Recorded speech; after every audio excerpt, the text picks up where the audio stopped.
एक नई परंपरा मोदी सरकार ने शुरू कर दी है। जो सरकार के खिलाफ बोले उसकी सदस्यता खत्म करो, उसको निलंबित करो, उसको बाहर करो, उस पे एफआईआर करो। तो सीधे सीधे तानाशाही घोषित कर दो। क्यों लोकतंत्र का ड्रामा पीट रहे हो? और दुनिया की सबसे बड़ी अफवाह कंपनी भारतीय जनता पार्टी के गृह मंत्री ने कितना बड़ा झूठ बोला, और जिस झूठ के चक्कर में, माफ कीजिएगा, आप लोग भी कई बार फंस जाते हैं।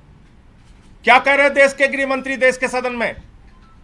फर्जीवाड़ा हो गया, सिग्नेचर गलत हो गया, सिग्नेचर कहां से आया, सिग्नेचर किसने कराया। अरे भैया, देश के तुम दूसरे नंबर के मंत्री हो, इतना सामान्य ज्ञान तो सदन की कार्रवाई के बारे में रखो।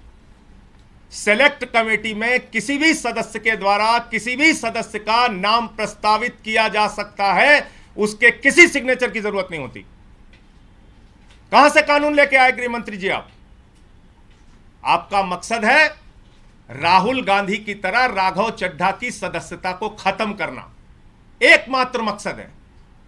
जैसे राहुल गांधी की सदस्यता आपने खत्म करी, ऐसे राघव चड्ढा की सदस्यता आप खत्म करना चाहते हैं।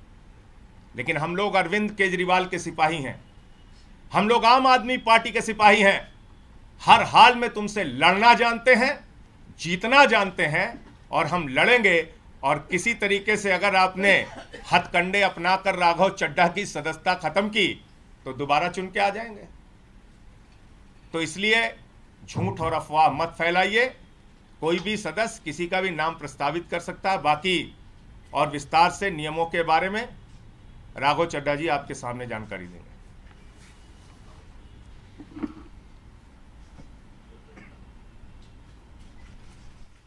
बीजेपी का मूल मंत्र है, repeat a lie 1000 times and it becomes the truth. एक असत्य को, झूठ को 1000 बार बोलो और 1000 बाद वो सच्चाई में तब्दील हो जाएगा। इस मंत्र के तहत मेरे खिलाफ एक दुष्प्रचार और एक प्रोपेगेंडा शुरू किया गया कि न जाने कौन सा फर्जीवाड़ा हो गया, कौन से जाली दस्तखत हो गए, और इसी के चलते मुझे आज आपके सामने आना पड़ा दूध का दूध और पानी का पानी करने के लिए। अमूमन ये देखा जाता है जब भी किसी सदस्य के खिलाफ विशेषाधिकार समिति कोई कार्रवाई शुरू करती है, यानी कि कमिटी ऑफ प्रिविलेजेस कोई प्रोसीडिंग शुरू करती है, तो वो शख्स उस पर कोई सार्वजनिक बयान नहीं देता, कोई पब्लिक स्टेटमेंट नहीं देता है। लेकिन मेरे को मजबूरन आज भारतीय जनता पार्टी के झूठ का पर्दाफाश करने के लिए आपके सामने आना पड़ा, क्योंकि इतना दुष्प्रचार ये लोग कर रहे हैं। लेकिन मैं आज भी अपने बयान में ना कमिटी ऑफ प्रिविलेजेस के बारे में, ना ऑनरेबल चेयर के बारे में कोई भी बयान दूंगा। मैं सिर्फ रूल, पोजीशन और सच्चाई आपके सामने रखूंगा। पहली चीज तो यह है कि यह रूल बुक है जिसके हिसाब से राज्यसभा चलती है। यह रूल बुक, लाल किताब, इस पे लिखा है rules of procedure and conduct of business in the council of states. इस रूल बुक में जो लिखा है वो मैं आपको बताना चाहता हूं। यह रूल बुक कहती है कि किसी भी समिति के, सिलेक्ट कमिटी के गठन के लिए आप नाम प्रस्तावित करते हैं, कोई भी सांसद नाम प्रस्तावित कर सकता है, और जिस मेंबर का नाम प्रपोज किया जाता है, प्रस्तावित किया जाता है, उस मेंबर का ना साइन चाहिए, ना उस मेंबर का सिग्नेचर चाहिए, ना उस मेंबर का रिटन कंसेंट चाहिए।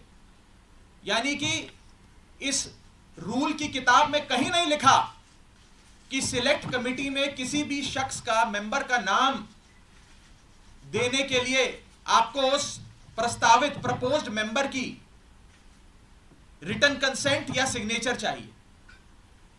लेकिन एक झूठा प्रचार फैलाया गया कि फर्जीवाड़ा हो गया साइन का।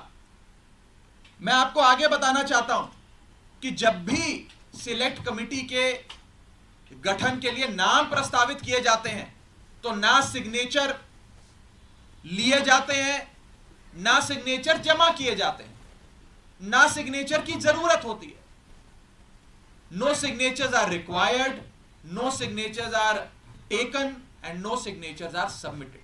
तो जब किसी का हस्ताक्षर लिया ही नहीं, जब कोई हस्ताक्षर जमा किया ही नहीं, तो ये फर्जी साइन का जो एक अफवाह फैलाई जा रही है, ये सरासर गलत, झूठ और बेबुनियाद है। और ये मैं कानून की पोजीशन के हिसाब से बता रहा हूं। और मैं आज इस मंच से बीजेपी के नेताओं को चुनौती देता हूं कि वो कागज लेकर आए मेरे सामने, show me that piece of paper जिसपे ये दस्तखत है। जब कोई दस्तखत है ही नहीं, जब सिग्नेचर होता ही नहीं, तो फर्जी सिग्नेचर की बात कहां से आ गई? मैं चुनौती देता हूं आज बीजेपी को, आप तो इतनी बड़ी पार्टी है, इतनी शक्तिशाली, इतनी ताकतवर सरकार है आपकी, वो कागज दिखाओ मुझे जहां पर हस्ताक्षर है। चुनौती देता हूं मैं आपको। अगर आप कह रहे हैं मैंने कोई कागज जमा किया है जिसमें गलत तरीके से किसी के साइन किए गए हैं, तो वो कागज लेकर आओ, मैं आपको चुनौती देता हूं आज। साथियों, मैं आपको आगे बताना चाहूंगा कि बीजेपी के अज्ञान का, उनके इग्नोरेंस का तो मेरे पास कोई इलाज नहीं है, लेकिन प्रोसेस ये होता है कि जब भी कोई विवादित कंट्रोवर्शियल बिल सदन के भीतर आता है, तो एक समिति गठन की एक प्रक्रिया बताई गई है कि अगर कोई मेंबर चाहे कि इस बिल पर मतदान ना हो, इस बिल पर और चर्चा हो और इस बिल में क्या चेंजेस किए जाएं वो बताए जाएं, उसके लिए एक समिति का गठन किया जाए। उस समिति में कुछ नाम प्रस्तावित किए जाते, और जिस शख्स को उस समिति में नहीं रहना, वो अपना नाम विड्रॉ कर लेता है। ये प्रपोजल है, ये प्रस्ताव है, किसी को जर जबरदस्ती नहीं बिठा दिया। मैं आपको एक बहुत सरल एग्जाम्पल के माध्यम से ये समझाना चाहूंगा और आप सब वो मेरी बात समझ जाएं। मान लीजिए कि मेरा जन्मदिन है, मैं अपनी जन्मदिन की दावत देता हूं, एक बर्थडे पार्टी आयोजित करता हूं। अपनी बर्थडे पार्टी में मैं 10 लोगों को न्योता देता हूं आने के लिए। 10 में से 8 लोग मेरा न्योता स्वीकार लेते हैं, आ जाते हैं। 2 लोग मेरा न्योता नहीं स्वीकारते, उल्टा मुझे कहते हैं तुम्हारी हिम्मत कैसे हुई हमें न्योता देने की, तुम्हारी हिम्मत कैसे हो गई, मजाल कैसे होगी कि तुमने हमें अपने जन्मदिन का न्योता दे दिया। ये वही बात है, मैंने तो समिति में शामिल करने के लिए न्योता दिया, कोई हस्ताक्षर थोड़ी दिया। लेकिन वो 2 लोग मुझसे खफा हो गए। मैं आपको दूसरे तरीके से समझाने का प्रयास करता हूं। आज इस प्रेस कॉन्फ्रेंस में इतने सारे पत्रकार आए हैं, मैंने अपनी पार्टी को 10 पत्रकारों का नाम प्रस्तावित किया कि इन 10 पत्रकारों को आप आज की प्रेस कॉन्फ्रेंस में बुला लीजिएगा, मैं मीडिया से संवाद करना चाहता हूं। 10 में से 8 पत्रकार आ गए, 2 पत्रकार नहीं आए, और जो 2 पत्रकार नहीं आए वो कहते हैं इनकी हिम्मत कैसे हुई हमें न्योता देने का प्रेस कॉन्फ्रेंस का। 2 पत्रकार नाराज हो गए। ये साफ तौर पे इस समस्या का एक सरल सा एग्जाम्पल है। मैं ये बात रखना चाहता हूं कि जो मेरे खिलाफ कंप्लेंट्स दर्ज हुई, जिस मामले को कमिटी ऑफ प्रिविलेजेस को रेफर करा गया, उसका ये पार्लियामेंट्री बुलेटिन है, सरकारी डॉक्यूमेंट है। मैं आज बहुत सबूत लाया हूं दिखाने के लिए आप सबको, ताकि दूध का दूध और पानी का पानी हो जाए। ये पार्लियामेंट्री बुलेटिन है जिसके तहत मेरे खिलाफ जो कंप्लेंट्स आई उसे विशेषाधिकार समिति को विचार के लिए भेजा गया। इस पूरी पार्लियामेंट्री बुलेटिन में कहीं भी फर्जीवाड़ा, फोर्जरी, फोर्ज्ड साइन, सिग्नेचर, हस्ताक्षर, किसी भी शब्द का प्रयोग नहीं किया गया। सिर्फ इतना बोला गया कि इसकी जांच करके बताइए। अगर कोई फोर्जरी होती, कोई फर्जीवाड़ा होता, सिग्नेचर शब्द का प्रयोग तो कम से कम किया गया होता इस पार्लियामेंट्री बुलेटिन में। यह सरकारी दस्तावेज है राज्यसभा सेक्रेटेरिएट का, इसमें भी कहीं जिक्र नहीं किया गया। इसलिए नहीं किया गया क्योंकि जब साइन है ही नहीं तो साइन आएंगे कहां से। लेकिन भारतीय जनता पार्टी के झूठ का मुकाबला करना आसान नहीं है, इसलिए आज आपके सामने आकर ये बात रखनी पड़ी। और जहां तक विशेषाधिकार समिति का प्रोसीडिंग्स का मामला है, प्रिविलेज कमेटी का मामला है, इस देश के कई बड़े नेताओं के खिलाफ कमिटी ऑफ प्रिविलेजेस ने प्रोसीडिंग्स शुरू करी, कार्रवाइयां करी, जिसमें स्वर्गीय अटल बिहारी वाजपेयी जी हैं, जिसमें स्वर्गीय इंदिरा गांधी जी का नाम आता है, मनमोहन सिंह जी का नाम आता है, मोरारजी देसाई जी का नाम आता है, सुषमा स्वराज जी का नाम आता है, अरुण जेटली जी का नाम आता है। उस श्रेणी के अंदर अगर हमें भी शामिल किया गया तो कोई बात नहीं है, मजबूती से अपना जवाब विशेषाधिकार समिति के सामने, कमेटी ऑफ प्रिविलेजेस के सामने देंगे। मैं शहीद आजम भगत सिंह की धरती से आता हूं और पूरी न्याय की लड़ाई लड़ूंगा, और मेरा विश्वास है कि कमेटी ऑफ प्रिविलेजेस अंत में दूध का दूध और पानी का पानी कर कर न्याय अवश्य करेगी। यह बात थी कि क्या हुआ। अब मैं आपको संक्षेप में यह बताना चाहता हूं, यह हुआ क्यों, यह विवाद कहां से खड़ा हुआ, ये क्यों इतनी अफवाह फैली। ये इसलिए फैली क्योंकि सोमवार दोपहर को सदन के अंदर आम आदमी पार्टी की ओर से मैंने पूरी मजबूती से दिल्ली के अध्यादेश पर अपना वक्तव्य दिया और उसके ठीक 6 घंटे बाद मेरे खिलाफ बीजेपी ने यह आरोप लगाने शुरू कर दिए। इनको दिक्कत यह नहीं है कि मैंने नाम प्रस्तावित करे, इनको प्रॉब्लम यह नहीं है कि मैंने किसी कमेटी के गठन के लिए कुछ एमपीज के नाम दे दिए। इन्हें दिक्कत यह है कि एक 34 साल के युवा ने हमें खड़े होकर ललकारा कैसे, एक युवा ने हमसे मजबूती से सवाल कैसे पूछे और कैसे इस सुपारी जितनी पार्टी, जैसा कि गृह मंत्री जी कहते हैं, इस सुपारी जितनी पार्टी के एक युवा सांसद ने दुनिया की सबसे बड़ी पार्टी के सबसे बड़े नेताओं से देश के सबसे बड़े सदन में खड़े होकर सवाल कैसे पूछे। इन्हें दर्द इस बात का है। हमने अपने वक्तव्य में बीजेपी के पुराने मैनिफेस्टो दिखाकर उनके डबल स्टैंडर्ड्स को एक्सपोज किया, दिल्ली वालों के लिए न्याय मांगा, यहां तक कि लाल कृष्ण आडवाणी जी और स्वर्गीय वाजपेयी जी के लिए न्याय मांगा। यह दर्द शायद बीजेपी को सता रहा है, जिसके चलते आज वो मेरे खिलाफ कंप्लेंट्स कर रहे हैं। ये लोग मेरे पीछे पड़ गए, बीजेपी पूरी तरीके से मेरे पीछे है। मैं आपको बताना चाहूंगा कि इस हफ्ते के ये दूसरा नोटिस कमिटी ऑफ प्रिविलेजेस का मुझे आया है। It is the second time कि मुझे किसी विषय में कमिटी ऑफ प्रिविलेजेस ने नोटिस दिया हो एक ही हफ्ते में। शायद ही इतिहास में कभी आज से पहले ऐसा हुआ हो। और मैं ये बताना चाहता हूं कि आज के समय हर संभव प्रयास किया जा रहा है कि विपक्ष की आवाज को दबाया जाए।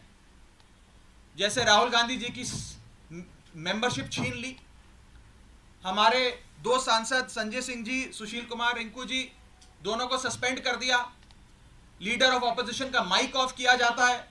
अगर कोई विपक्ष का साथी खड़े होकर अपनी बात रखता है तो सदन के अंदर खड़े मंत्री उन्हें धमकी देते हैं कि तुम्हारे घर इन्फोर्समेंट डायरेक्टरेट आ जाएगी, सीबीआई आ जाएगी, बैठ जाओ चुप करके। इस प्रकार से एक अघोषित आपातकाल लगाने का प्रयास बीजेपी इस देश में कर रही है और उनका यही मकसद होगा शायद कि मेरी आवाज को भी दबाया जाए। लेकिन मैं कहना चाहता हूं कि ये युवा आवाज है, अरविंद केजरीवाल की एक सिपाही की आवाज है, ये आवाज दबने वाली नहीं है। आप कार्रवाइयां मेरे खिलाफ जितनी मर्जी करिए, आरोप जितने मर्जी लगाइए, लेकिन ये आवाज ना दबेगी ना बंद होगी। और अंत में मैं हाथ जोड़कर बस इतनी विनती करना चाहूंगा आप सब मीडिया के साथियों से कि ये जो आप लगातार पिछले 3 दिन से बीजेपी के झांसे में आकर ये चला रहे हैं कि कोई फर्जीवाड़ा हो गया, फोर्ज सिग्नेचर हैं, मेरा आपसे हाथ जोड़कर निवेदन है कि इस प्रकार की झूठी खबरें ना चलाएं।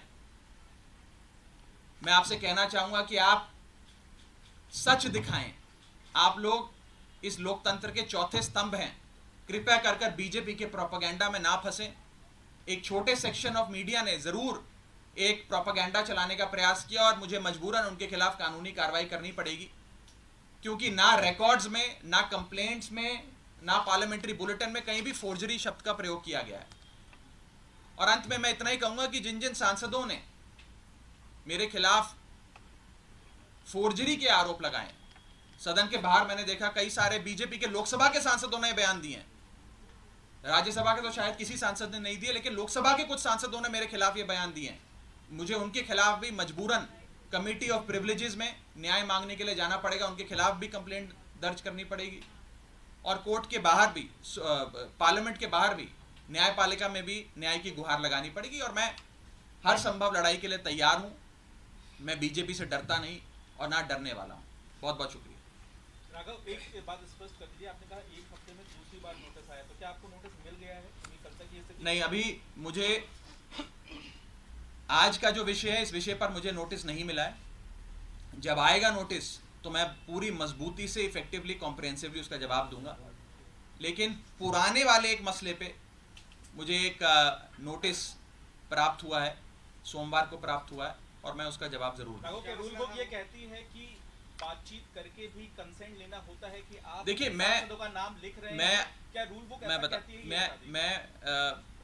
इतना बस कहना चाहूँगा कि क्योंकि अब ये मामला विशेषाधिकार समिति के विचाराधीन है, इसकी निटी ग्रिटीज़ में जाकर किससे क्या बात हुई, किसने क्या कहा, मैं उस पर बिल्कुल कोई टिप्पणी नहीं करना चाहूँगा, क्योंकि ये उचित नहीं होता है। मैंने अपनी बात रखनी थी, आज मुझे मजबूरन, क्योंकि मेरी छवि खराब करने के लिए एज अ पार्लियामेंटेरियन, मेरी गुडविल, मेरी क्रेडिबिलिटी खराब करने के लिए एक प्रोपेगेंडा जो बीजेपी ने चलाया है, उसका जवाब देने के लिए आज मुझे सामने आना पड़ा, ताकि दूध का दूध और पानी का पानी हो जाए। और मैं खुली चुनौती देता हूँ।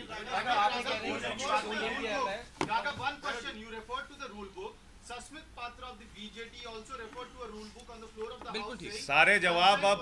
सारे जवाब अब विशेषाधिकार समिति के सामने दिए गए। राहुल गांधी के भाषण के शब्द को हटा दिया गया। राहुल गांधी का पार्लियामेंट में राहुल गांधी के शब्द के भाषण को